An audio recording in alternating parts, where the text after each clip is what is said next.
Does he have it? Medeiros is going to get it. They're going to toss it. They haven't got it. He's on the outside line though, going into the fastest corner on the circuit. Surely this can't work.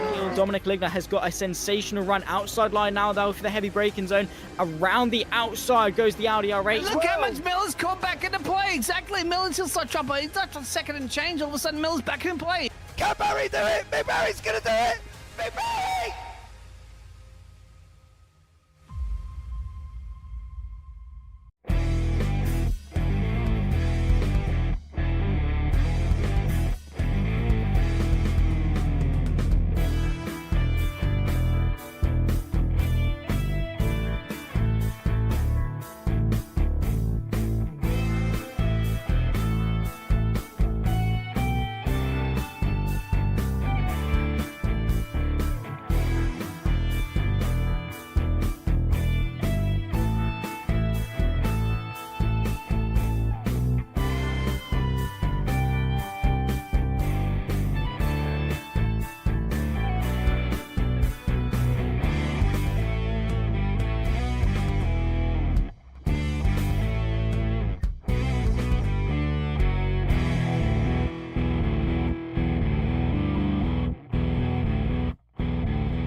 Boys and girls, people of all ages, it is time for the Virtual World Sports Car Championship Round 2, live from Qatar. I'm Jace Parfitt, going to be joined in the booth by Tom Cairns for this absolutely extraordinary race of 100 minutes round Qatar. And of course, on production, we've got Mr. Paul Glover, as always, and we're joined in the booth by Mr. Ross Smith, who's going to be popping in and out today. Let's have a look at the schedule currently as it stands. We are here for round 2 at Qatar. It's then we're heading off for the 22nd of March, going for 120 minutes of Sebring. And therefore, round number 3, then we do 90 minutes of Imola for round number 4 on the 5th of April. 90 minutes of Spa on the 26th of April, so we've got 2 in the same month. 4.8 hours of Le Mans. We know that is a wonderful, wonderful circuit. So come and join us for that one. 60 laps of the Glen on the 21st of June. Then we go to 90 minutes of Sao Paulo. The best track ever should be at the end. It should be a championship decider, but it's not. Here on the 19th of July. Then we go to 90 minutes of Qatar on the 30th of August. 100 laps of Indy. 90 minutes of Fuji. 100 laps of Road Atlanta. And 2 hours of Bahrain on the 15th of November. Let's have a look at the track that these drivers are going to be facing today. Well, it is 5.42 kilometers in length, 3.37 miles, built in 2004, 16 turns of action, and we've got a orange zone that goes all the way from the start finish line right the way round into turn 5. What does the orange zone mean, I hear you shout? Well, it means the fact that if they overtake any and cause any incidents within them zones, the penalty will be harsher than they would be on anywhere else on the racetrack. They've got to make sure that they are being careful. Let's have a look at the keys to the race for this one. Strict track limits. They've got to make sure they stay within the track limits. Keep tyre temps in line. Not going to be the most easiest for some, especially people like me who really don't do that, and we just go and hammer the throttle.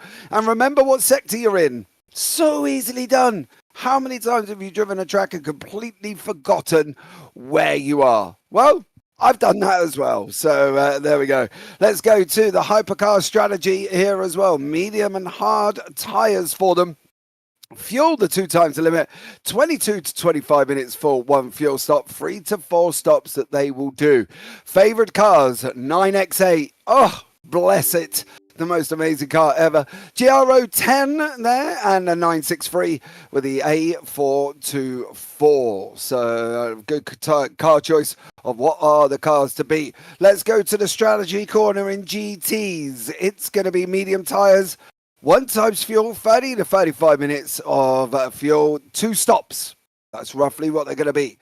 Corvette Z06 on top, the Ferrari 296 in behind, the Lamborghini and Lamborghini Huracan in there, and the 992 are all cars to beat. So they're going to be a little bit careful. If you're in one of them, well, you could be at the top end of the field. Let's have a look at the standings, starting with the Hypercar Pros. It is Dan Herlock out in front for Smile Power Racing in that Cadillac on 44 points. He's got a 12-point gap over Mike Bell in second. Johnny Gutierrez, Dan Kirby, Michael Locke, Timon Suvic, John Uyan, Robin Molin, Alexander Shaw, and Uwe de Bruyne. And then the last 10 have obviously been in this as well. In the team, Smile Power Racing takes an early lead. I say early, it's 48-point lead over Bad Day Racing Peugeot of Gutierrez and Gilles Lalonde. CMS Pro Red in the Cadillac in third, then SKS in fourth, Crown Dental Group in fifth, CMS Blue, then Team Wookie and British Turkish Race. Oh my dearie me. Anyway, they're in fifth place. Right, let's go. Eighth place, sorry. Let's go to the Hypercar Rams. John Meyer out in front on 44 points with Benjamin Poitier-Seif on 32, with Gwilym Benk on 28. Mike Bice in fourth, then Matthew Bice in fifth. Then you got Wayne Hutchinson, Eric Monet, Oliver Day, George Angelidis. Not a great start from him. Philippe Dicardi down in 10th. Then Stuart Barge, Carl Strawhall, Sean Kelly. Finishes Concalves rounding out the top 14. Akuri Mistral out in front of the teams with Mike and Matthew in second. Then Gwilym and Kelly Strawhall in the AM Racing Alliance Cadillac. 747 Customs and HRC US Acura in fifth place. In the LMGT3s, JT Tammy. In the pros, JT Tammy is out in front on 44 points, 12-point gap over David Junt. Then you got Alan Holden, Bradley Sellers, William Schlittling, Brian Van Bruscum, Becky Ely Clark, James Walker, and Ryan Paulbert Reyes with Max Sunflap, Elko Businick, Michael Dawn, Kieran Pullen, oh my dearie me, Vasilis Kataranakis, rounding out the top 14. That's easy for me to say. Dark Thunder Racing in third, first in the teams, and BHR times GSR in second, Joy Motorsport third, Initial Free Porsche fourth. Team Rookie Monsters, and then Stardust Autosport bringing up the rear. In the LMGT3 AM, Stephen Miller leads the way with a 12-point gap over Eugene Missouri. Then we've got David Anderson, Norm Graff, Adam Gray rounding out the top 5. Alexander McQuarrie in 6th, then Peter Meyer and Craig Pullen round out the top 8. No team standings in the LMGT3 AMs. So that's all done and dusted for them. Let's welcome in the YouTube chat, of course. Stacey's in there. Hi, everyone. James, Tom, and Paul. Hello. How are you? How are you doing? Thank you very much. Kim D has joined us, and Mr. Reese, as always, has come into the booth as well. Well, you've listened to me ramble on for the last 5 minutes. Let's bring Mr. Tom Gans into the booth and have a chat with him. Tom, welcome in, bud. Hello, James. Hello to everyone, including Stacey, who's tuned in. Hope you all having a good weekend so far on this Saturday evening in the UK or Saturday afternoon over in America, wherever you are around the world, whatever time it is. So Qatar, yes, Losail, 5.4 kilometers, home of the Formula 1 Qatar Grand Prix. It's been for the last couple of years and in 2021. And not to forget, it's sandwiching in between 2021 and 2023 was the host of the FIFA World Cup. But yes, as far as the racing side of things is concerned, we're in for a cracker of an event, aren't we? Of course, this Losail circuit will be hosting the opening round of the World Endurance Championship in a week's time, which is something to look forward to, most certainly. So how are you feeling for the multi-class event here, James, in VWSC? Because we saw quite a lot of action in the last round in Daytona, where we've had quite a few changes for the lead in the closing stages, and someone had to pull out on the last lap due to fuel, as they had underfueled, and they thought they didn't have one more lap than they thought they did, and pulled out, which was rather interesting. And we saw a brilliant win in the end in the hypercar for Dan Herlock. Yeah, I do wonder how this is going to go. I think a lot of drivers, as we said in Keys to the Race, remember what sectors you're in, right? You know, it's hard for us as well. It's not a circuit that we come to very, very often either. It's something that we don't necessarily see on a calendar, especially in other simulators, you know, iRacing AC, people don't necessarily come here. But in RF2 and obviously the VWSC, we are. And as I said, it's going to be interesting to see who can remember what sector they're in, you know, because you've got 4, 5, 6, which is a double right-hander going into a left hairpin, 7, 8, 9, 10, again a right-hander going through a left-right, coming down into a left hairpin. So it's all looking at certain points of this, very, very same. And if you don't remember where you are, well, you're going to be off. The only fortunate thing for these guys, Tom, there's quite a lot of runoff in and around the corners. There's still a lot of tarmac out on that right-hand side. You know, you may look and think that yellow is not a lot, but trust me, these cars don't try and go that very far unless they're contact. So there's still quite a lot of runoff, but I don't know. I don't know if this is a circuit that everybody's going to like, whether or not they're going to sit back and think, oh, yeah, I love this circuit. And as AA or AAA says, this track is confusing. Love it in YouTube chat. Just about sums it up. Well, you mentioned track limits, and this is going to be quite a talking point, I would imagine, especially in the opening sectors of the course.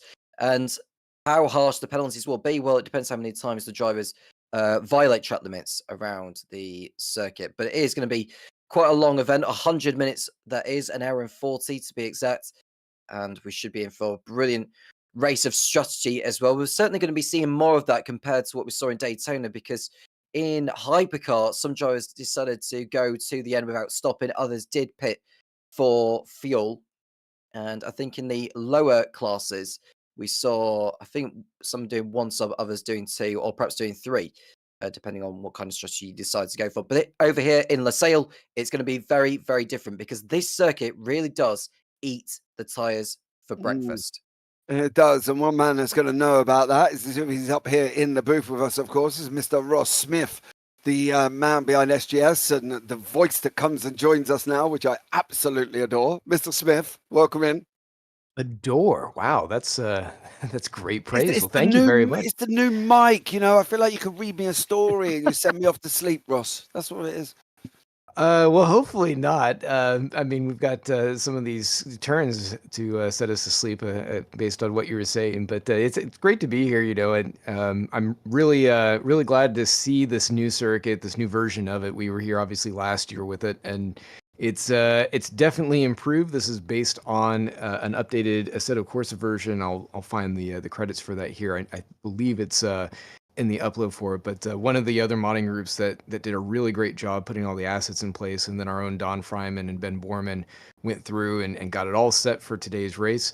I know that the layout itself is hit or miss with a variety of drivers up and down the field, but at least graphically, visually, it's in a much better place. It's definitely a lot more stunning, and with the color coding that you can see here on some of the corners, it at least helps you know which sector you're in, because like you said, it's a motorcycle track, which if you are on a two-wheeled automobile, then you can definitely have a lot more fun sweeping through these corners. It's a little bit different beast when you come here in a multi-class sports car series, for sure. My question is to you, do you like it? I enjoy it for what it is. I wouldn't say that it's in my top tier, top grid of tracks. I think that it does offer some unique challenges, particularly within the sports car arena, multi-category especially, because the way that the corners do line up, it requires a very different approach than what you see on some other tracks, particularly where you have a lot of hairpins and really hard, deep braking zones. You don't have that same sort of flow here. And so it shakes things up, because it allows some drivers who, maybe they're a little bit more mid-pack on some of the tracks. They have a car and they have an approach that allows them to kind of turn into Superman here, and they're able to really flex against some of the other drivers that would normally be further up the field. So short and tall of it, I think it's okay. I enjoy the track. Not my favorite, certainly not my most hated. I wouldn't say I hate the track, but it does a great job for what it needs to do. we were here last season, were we not? And something's ringing in my ear that it was quite a mixture of incidents and accidents, because this is really the only circuit that we go to that people don't really necessarily know. You know, if I go through the rest of the calendar, people will stick their hand up in YouTube chat and be like, yeah, I know Sebring, I know Imola, Spa, Le Mans, Watkins Glen, Sao Paulo, Coda. This is something that people don't know, Ross. And I'm just, as I said, I think something in my head is telling me that last season, this was a bit incident filled with a bit of confusion between lines with GT3s and hypercars. You're not completely wrong. I wouldn't say that it was any sort of wreck fest for sure, but Well, I it, never said that. it I def- just said incident filled. I do, the- you know, you there- put it as a wreck fest. So, well, I just want to, clarify that, yeah, I would say that maybe there were more incidents than average, I guess you could say. And I think a lot of that, first of all, a lot of it was split down to single car offs and spins.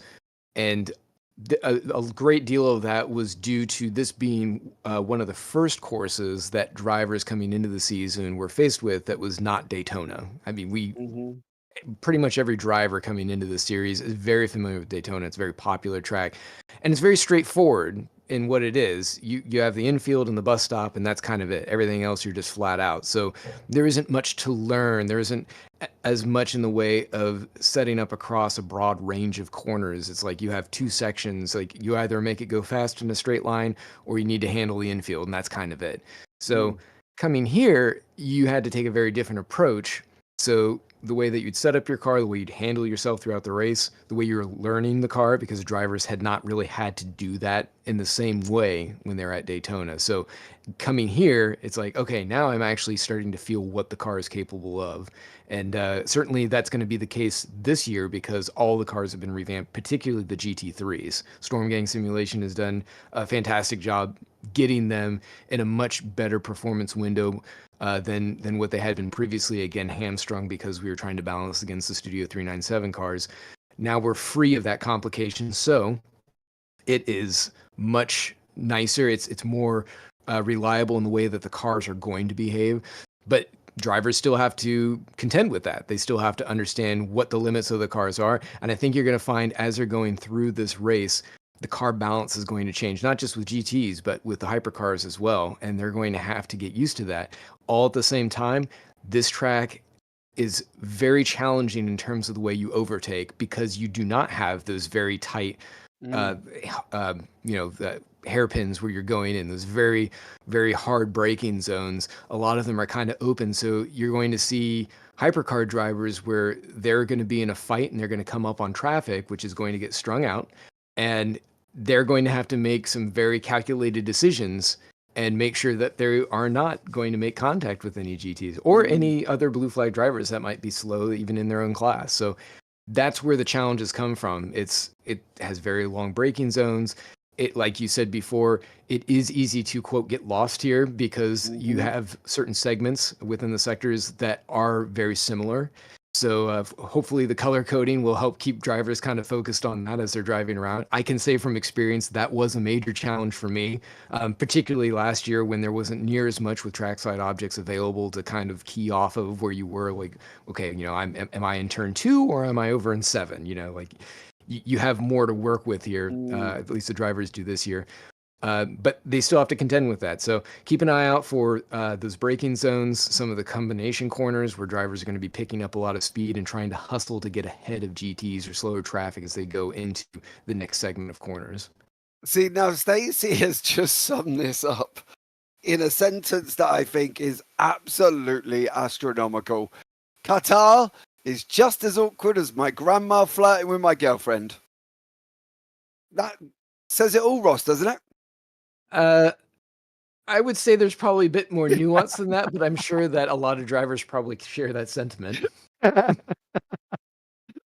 Absolutely awesome. I love it when YouTube chat comes into things like that as well. Do we think, though, this is the thing, I'm just going to keep you for a couple of more minutes, Ross. The pit lane objects and the color coding, are they there on purpose for the drivers? Are we sitting there in generally, if I drive this track in real life, am I going to see a purple and a yellow just so I know what sector I'm in? Or are they there as a sign for the drivers? Well, it's both. I mean, this is a much stronger replication of what the real track looks like. I think they've made some updates to it over the last year or so. So some of the specific details might be slightly altered, but yeah, this is a pretty good representation of what you would actually see in real life. Okay. Okay. And who's going to win, Ross? Who's going to win? The whole race? Yeah, the whole race. Who's going to win? Hypercar Pro. Who's going to win? No. So I mean, I'm going to be very selective with the way that I'm describing this because obviously coming off of Daytona, we had, like you guys were saying when you're talking with Tom, we had a very thrilling run, and it was a great run right at the finish too. But before that, in the first half of the race, you had some really spicy, dicey action between CMS Pro, Smile Power, and some of the other teams that were mixing it up in there. So I think that coming into this one, you are going to see the same level of intrigue, I guess you could say. Certainly the same level of enthusiasm between the drivers as they're cutting through here, although there are penalties to be served. So how that plays out within the different driver strategies, we're going to have to see how that works. But I would say that you're going to have some drivers looking at playing the long game, even though you've only got 90 minutes here. So you kind of have to make that work. But basically, you're now off to the doctors to get the splinters removed from your bum because you've just practically sat on the fence. Yeah. So you want me to pick some names? I can't pick a name. You know, that's what I wanted was the names. You know what I mean? So that's what I needed. Obviously, both Dans are going to be very strong. How they overcome their penalties is going to be interesting to see. Both Uyans, John and Troy, they are going to be strong. I know they're down there in 4th and 5th, I think, right now after the qualifying. Robin Moling, I remember hearing from him talking with Wouter de Bruin, his teammate, down in the Team Wookie Monsters. They both feel like the Alpine is very strong here, and I've seen them put in some good pace. So if luck comes their way, and certainly with those penalties being served by those top guys, I think they've got a shot. But don't count out Kesby or Dahlgren.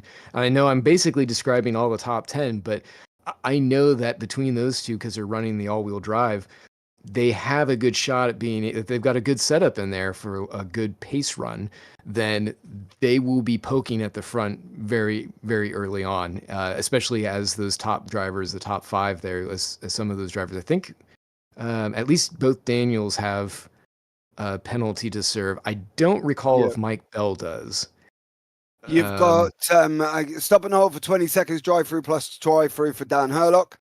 Drive-through for Robert Molin, a drive-through for Eric Monet, a drive-through for David Junt, non-qualifying for Barker, drive-through for Doan, drive-through for Dan Kirby, stop and hold for 50 seconds to George Angelidis, you naughty little rascal, and a drive-through for Gwilym Benk. So a lot of fast drivers have got drive-throughs, or in George's case, a 50-second stop and hold. Yeah, George had a very rough race. Unfortunately, he had an incident going into turn 1, and he was unsighted on the little S's there between 1 and 2, and that led to a lot of chaos. That at that point in the race, he'd already had a lot of things going wrong, so it was already very frustrating. But for these other guys, both Daniels, obviously Kirby is going to have a little bit less of a penalty to deal with, since he didn't get the double drive-through stop and hold. So Daniel Herlock is probably going to be on the back foot.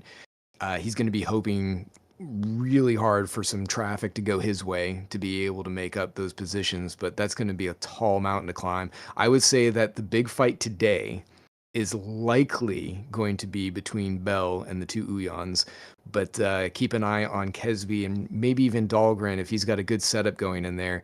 I think both of them can give them a run for their money. Those other guys, both Daniels and Robin Moling, they're probably going to be dropped back early on just because of those penalties. So I would imagine that they're going to be trying to do their best to make it up into the top 10. But maybe able to advance more if they're able to overcome their penalties with good pace, getting some luck in traffic, and maybe some luck going their way with problems on their competitors. Okay. Fair play to you. Well, let's see how this one's going to work out for them guys as well. It is obviously going to drop some people back, but you never know. We've seen multiple things happen, Ross, where it changes on an absolute heartbeat. So, and multi-class as well. Let's be real about it. It always causes some interesting racing, shall we say, and from a track that people aren't going to know. The interesting thing for me, Ross, on this one will be what the hypercars do with the GT3s. There's a lot of tight turns, 6, 7, 10. You got the sweeping triple rights of 12, 13, 14, where the GT3s are going to want to wash out. How are the hypercars going to deal with that? Because I think that was one of the issues that they came up against last season, was the being aware of what the GT3s were doing.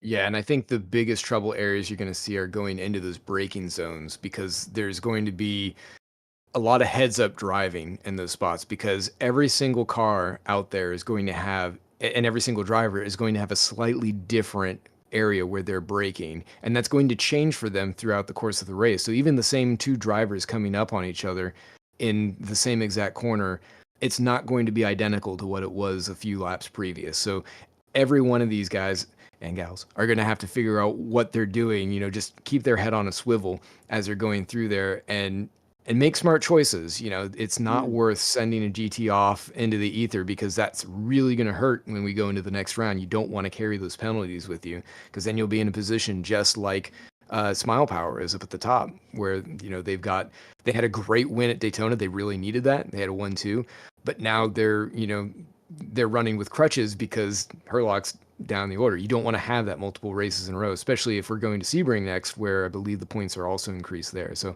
they got to keep calm. They got to pay attention to what GT traffic is doing. At the same time, if you're on the attack, you got to do what you can to pressure your competitors into a mistake without, copying a penalty or doing anything untowards for yourself. I think that they're all going to be struggling to do that while keeping their nose clean for track cuts, because it's very, very easy to get extensions here. And you'll see that, I think, throughout the entire race. In fact, I think that's probably going to be Herlock's biggest hope to be able to come back up into the top fight, is that his competitors are going to be getting some of those cuts applied to him. Okay, so that's today's done. That's today's race done, finished. We've took the living D out of it. That's premature. Well, it is. It's literally. I'm not saying done. I meant as in a conversation between myself and you. So moving on. Sorry, Ross. I should have put it in that conjunction. What's the situation going on with SGS at the moment? What are we expecting coming forward? What's going on? What mods are going to change? Any updates for us? So right now we've cleared a lot of the top end admin work that needed to be done getting into the season, as far as pack off and everything. There are a couple items to be cleaned up, but most of it is clean swept away. So that's freed us up to really focus, and for me in particular, to be able to focus in on getting all these cars updated and bright and shiny with all of the liveries and all of the cockpits, interiors, all the texture mapping, everything, really making these cars look exactly how they need to. We have the sounds pretty much in place. So there'll still be a little bit of tweaking there going on throughout the season, I think. Like the Aston Martin, as you saw when they were doing their Lucille testing, the V12 has been opened up. They've put the proper exhaust on there, and so now it sounds like a proper thundering V12, or screaming V12, I should say. And we're going to be doing the same for ours, which I had contested that we should do that from the beginning. I didn't care what they did on the track. It's like, this is probably going to be the last V12 we ever see in sports car racing. You should make it scream like we know it can. So that one will be going back in. You'll see some other tweaks, but most of it's going to be visual, a lot of optimizing going on in the background, and continuing to work on a lot of the tracks that are out there that we're doing for both historic and for modern. So as we go into the next rounds, look for a lot of mostly the cockpits to be finished up, and then there'll be some announcements on what's happening with some of the new tracks that are coming around. Oh, and we'll be putting out some of the previous mods that we did. So the 1964 mod from last year, we'll be putting that one together in a proper Steam Workshop release format. So that one can be published out and everyone can enjoy it exactly how it should be. And we'll be doing the same with the 2023 mod once we have some of the cars updated for that. There'll be a few going on in the background getting ready for that one. All the studio cars will be replaced, and we'll be using the current ones that you see in the 2025 pack, plus a few others like the NSX. Those are going to make their way in, and so we'll start doing a release on those as well, and pumping out some of the tracks that we did, the historic Sebring, the historic Daytona, and a few others as well that we were running in both modern and historic. So lots going on in the background, a few other admin things to go on, but you're going to see all those things begin to roll out, and the fans, community can enjoy all the fruits of the labors and all of their wonderful donations and contributions, all the support they've been giving. It's going to come right around, and 2025 is going to be big for that. Okay, now my final question, really, Ross, because we've been talking for a bit of a while. You know, I love having you up in the booth, right? You know, it's a pleasure talking to you every single time, and you do sit here through the race as such. Why, though, Ross, instead of coming to join us up here in the booth that you so love so much, I'm sure, why are you not out on track at the same time? Well, I am for the historics. You get Okay, to see me out there. okay, but I'm not talking about the historics, am I, Ross? Yes, I feel that something, Ross, maybe getting you avoiding what the situation is, but you should know full well that when you come in for a chat with me, there's going to be a push for an answer. So why are you not out there today? You know, I just want to say hi to Tom and thank him for coming into the booth today. You know, I really appreciate him taking the time.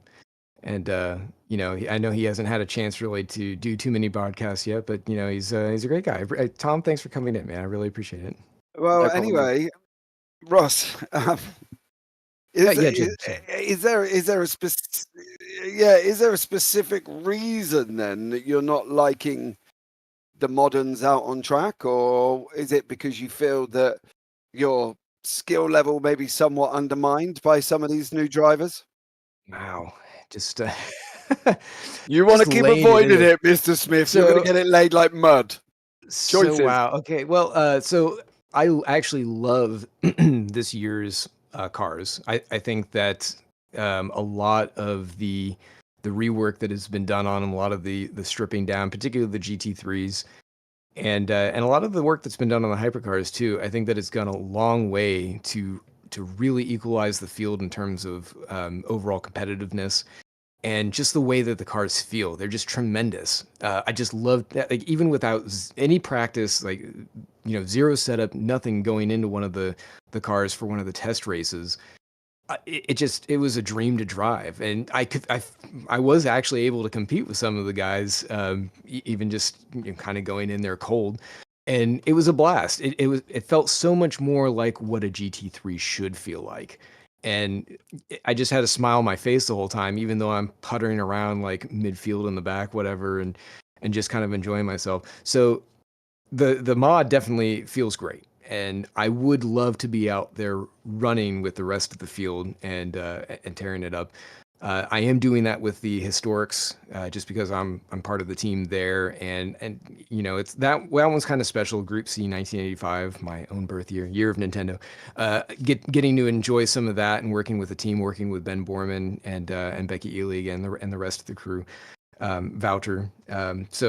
I'm enjoying that, but with the moderns, it was just too much in addition to that, to where we have just a ton of backlog that needs to be done. A lot of it is kind of on my shoulders, and you know we've been saying over and over like, yeah, you know these things are coming, they're coming, and all those updates have just kind of been held at arm's length just because we simply couldn't get the time. I couldn't get the time, so it was a choice of either I enjoy myself and go out here and race all the cars and everything, or I step back a little bit and get these things to the finish line, get them off my plate so I'm not always worrying about them, letting the drivers enjoy the full potential of the mod, getting them out to the workshop, because there are a lot of people within the community, within our community, within the R Factor 2 and sim racing community at large, who have been expecting and anticipating that these things would be coming out, and so that way they can enjoy them to their fullest, so that they actually show off as the truly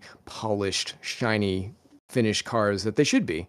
And so we want to come through and deliver on that. So that is the long drawn out version of that answer to say like, yeah, I love where it's at. Now I want to take time to actually get it to that, that final threshold, that final, like, we're probably at like 80 to 90% with completion. I want to push that all the way up to 100 now.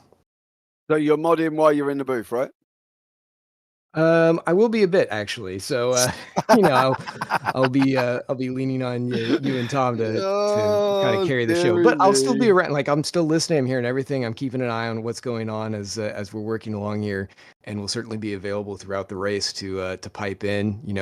I really like seeing what's going on with the rest of the teams here. I love the battles that are going up and down within the championship. I know we focus in a lot on drivers. And there are a lot of really strong contenders out there that will be fun to watch. But I also like to see what's evolving with the championship right now. And I'm going to go back to the hypercar fight at the top of the field. CMS Pro has a lot to make up going into this one. Both teams do. So I'm curious to see how they come into this one and if they're able to start chopping away at that big lead that Smile Power is taking early on. And what some of the other drivers have been able to accomplish. Like we're looking down at Hypercar Am, Jerry Chen is back after nearly dying from the flu. So he's able to really make those 963s on his team look good. And we'll see if George and Stuart Barge are going to be able to come back and have an answer for them.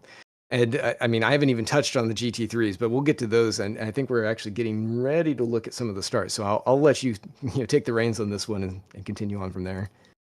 Thanks, Mr. Smith, for joining me on that one. Ross Smith for president in 2029.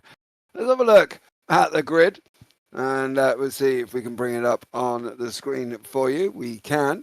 Dan Herlock will be in first place alongside Dan Kirby. Of course, both men have penalties, as does Mike Bell. John Uyan will be rounding out the top four. Moving on will be Troy Uyan, Robert Molin and Ben Kesby with Magnus Dahlgren rounding out the 8th place. Moving forward from there, we're going to be looking at Wouter Brunn, Timon Suvik, Mikolok and Scott Pope rounding out row 6. Going into row number 7, we'll be looking at Dan Scott and Jerry Chen, leader of the Hypercar AMS, and Johnny Gutierrez in that beautiful 9X8 with Benjamin Portier-Heath, second in the Hypercar AMS. 17th is Andy Schrempscher and John Mayer with Carl Struhel and Eric Monet rounding out row 10. Going on into row 11, we're going to have Sean Kelly and Matt Bice with Alexander Seriumar in 23rd and George Angelidis in 24th. George has got a 50-second stop and hold. Oliver Day, Stuart Barge, Mike Bice and Vinicius Concalves round out row 14.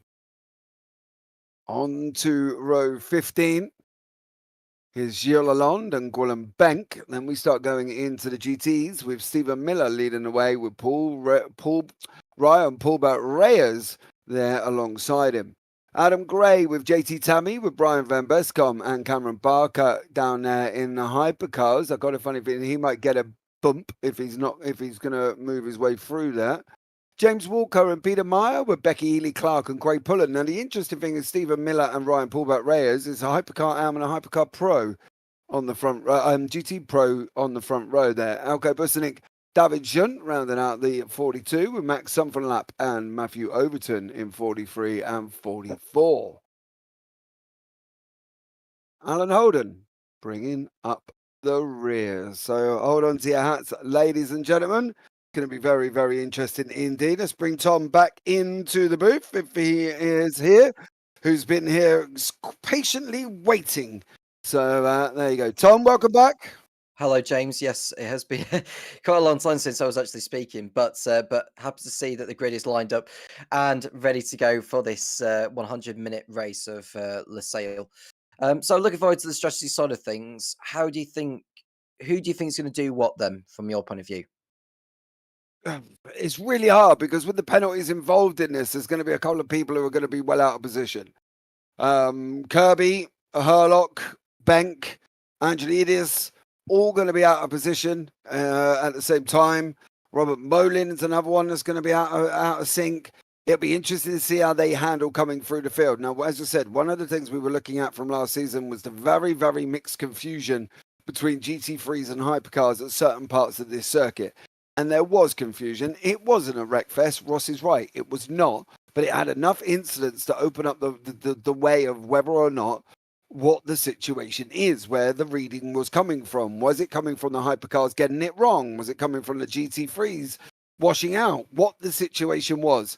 And that's the problem. I don't think that specifically, I'd love to see John Uyan take a win. I think it's been a while for John to take a win, but he has got Troy, his boy, in behind him. Troy's very, very swift indeed. So it's going to be interesting to see what the father-son combo do there, whether or not John's going to allow Troy, and who's going to follow who's going to be rear gunner. Are they even going to work together?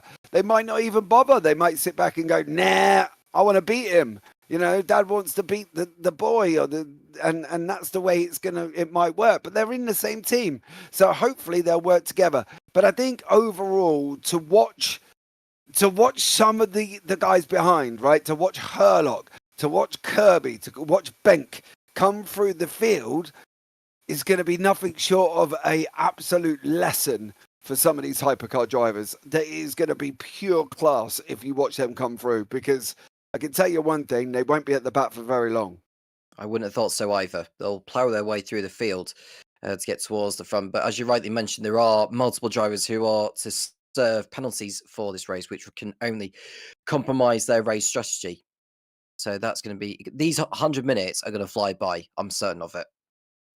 Absolutely. David Junt scrubs Qatar. Now, I'm trying to work out what that means in context. I'm not really sure is that one. But Mike Bell has put a wonderful statement. Now, I can't read all of it. Well, I probably could, to be fair. The love for Qatar is similar to the love shared between a dog and whatever random object it chooses to do.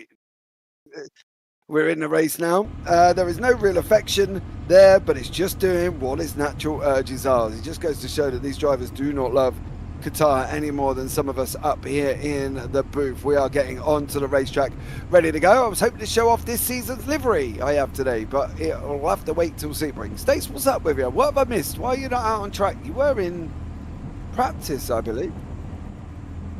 Oh, I've just been told that you may have hurt your neck. Is that correct? Let me know on that one.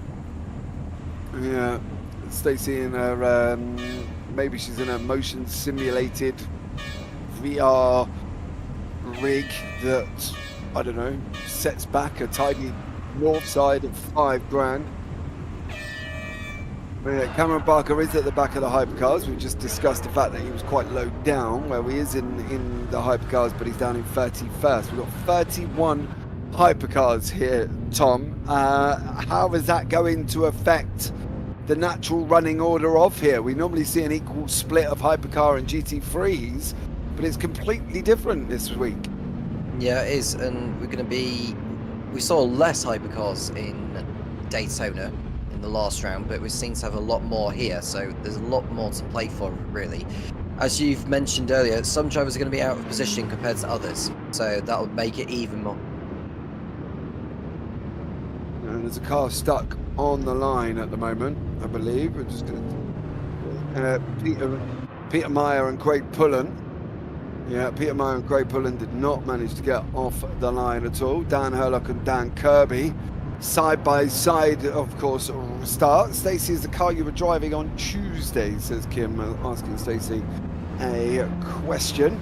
But I think this one is going to be very, very, very interesting. I do expect people to get categorically lost on a circuit that at certain points can look very samey. You've got some stuttering going on at the moment. I think they seem to be settling down.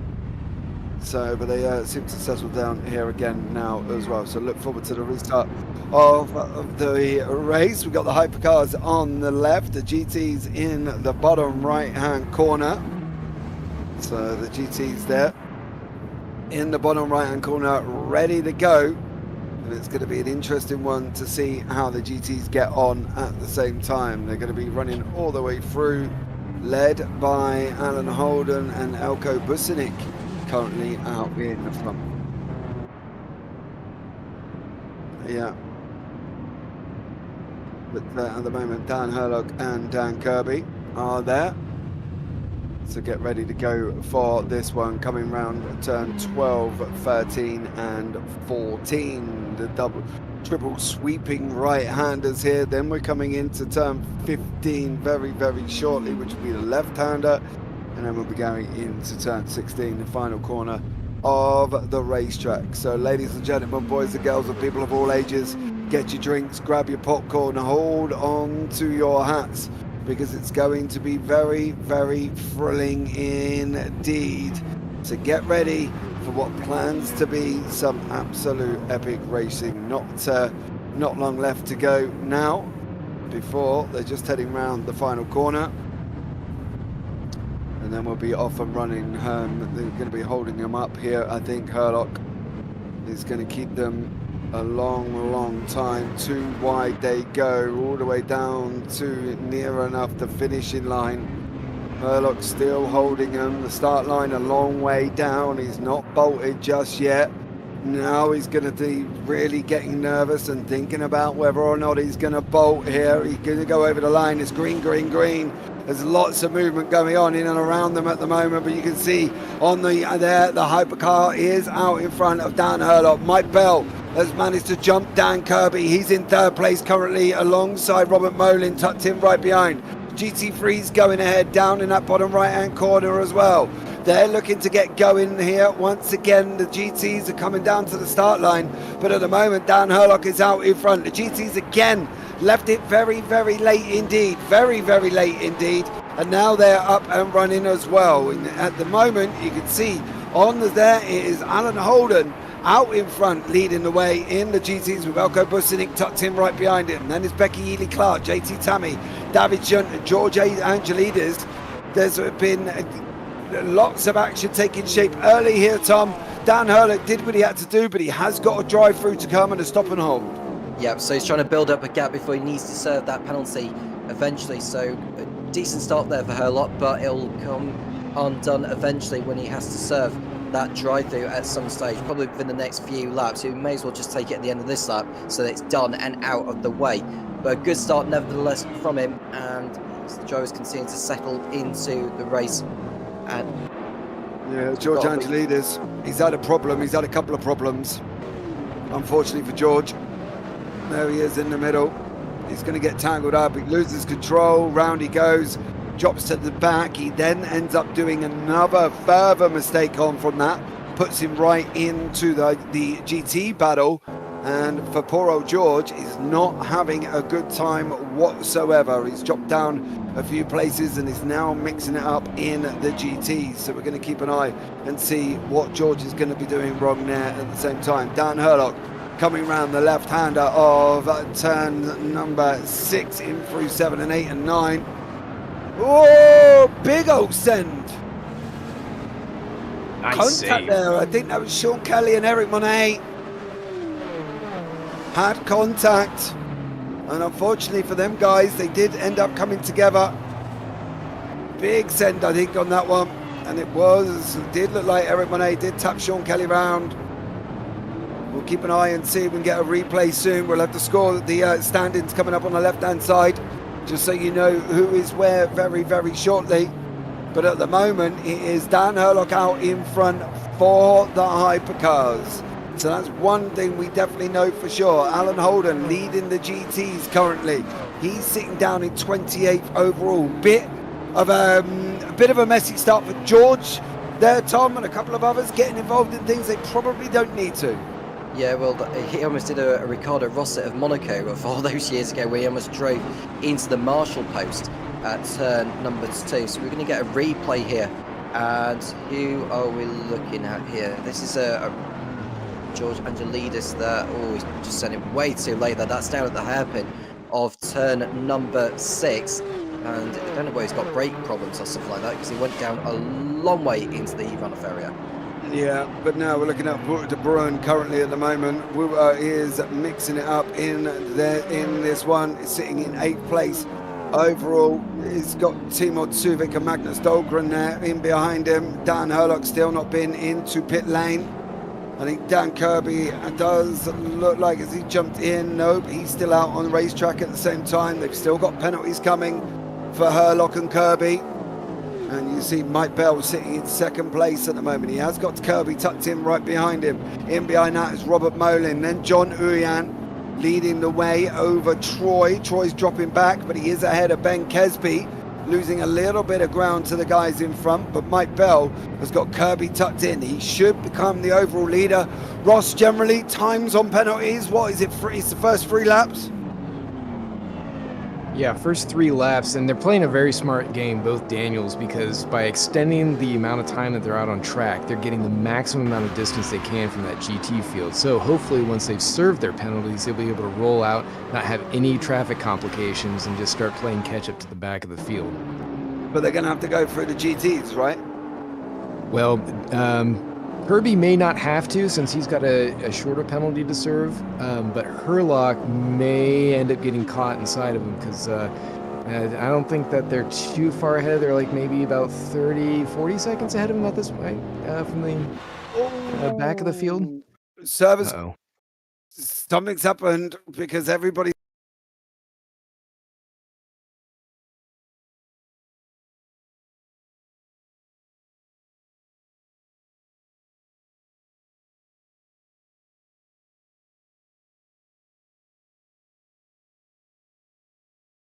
Technical issues here at the same time, and I think we're having a little bit of server issues, guys. Just bear with us for 2 seconds, and unfortunately for me, the server has gone offline. Roz, this is not the first time we're having these issues.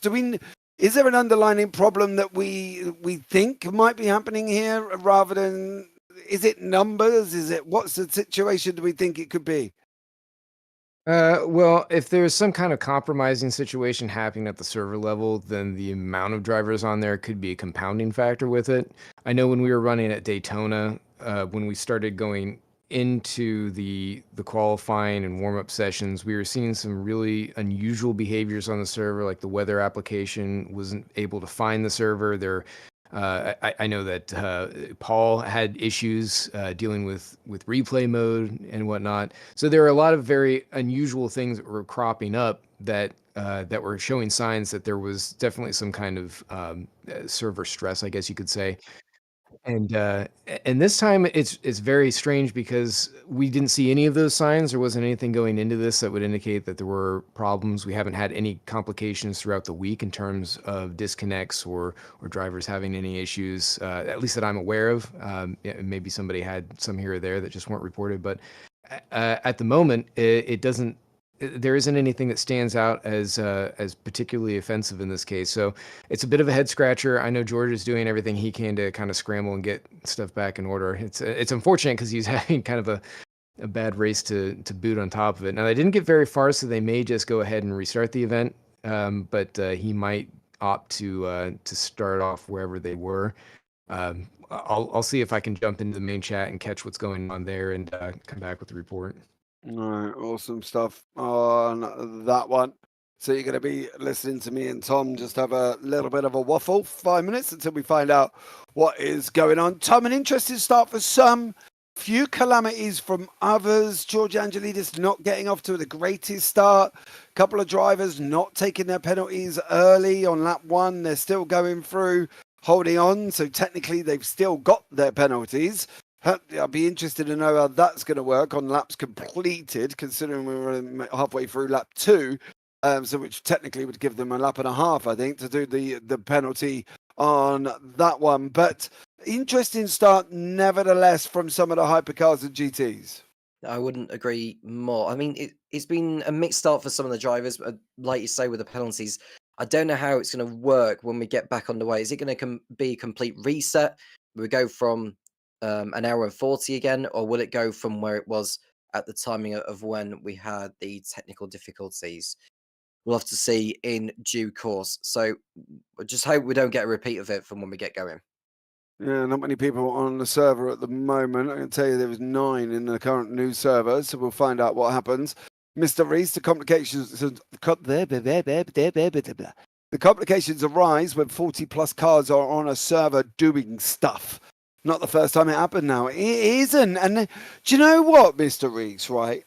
This season has been specifically worse than last season. Last season, we didn't have half of these troubles. Paul was with me, and he'll be able to let me know in my ear whether or not I'm chatting utter rubbish. But I don't think over the first 2 rounds, we had this amount of issues with servers. And I think that's the thing. I think Daytona was horrendously bad and delayed, and the whole thing went from 2.5, and we were broadcasting for nearly 6 or something crazy like that. But this year, they seem a lot worse, and I don't know why. I can't answer why. I'm not entirely sure why on that one, Mr. Reese. But we never, ever had these issues that we've had in this season, whether it's server issues, whether it's RF2 issues, whether it's RF2 doing RF2 things. Now, I say about RF2 doing RF2 things, I cannot launch into RF2 without having my steering wheel plugged in.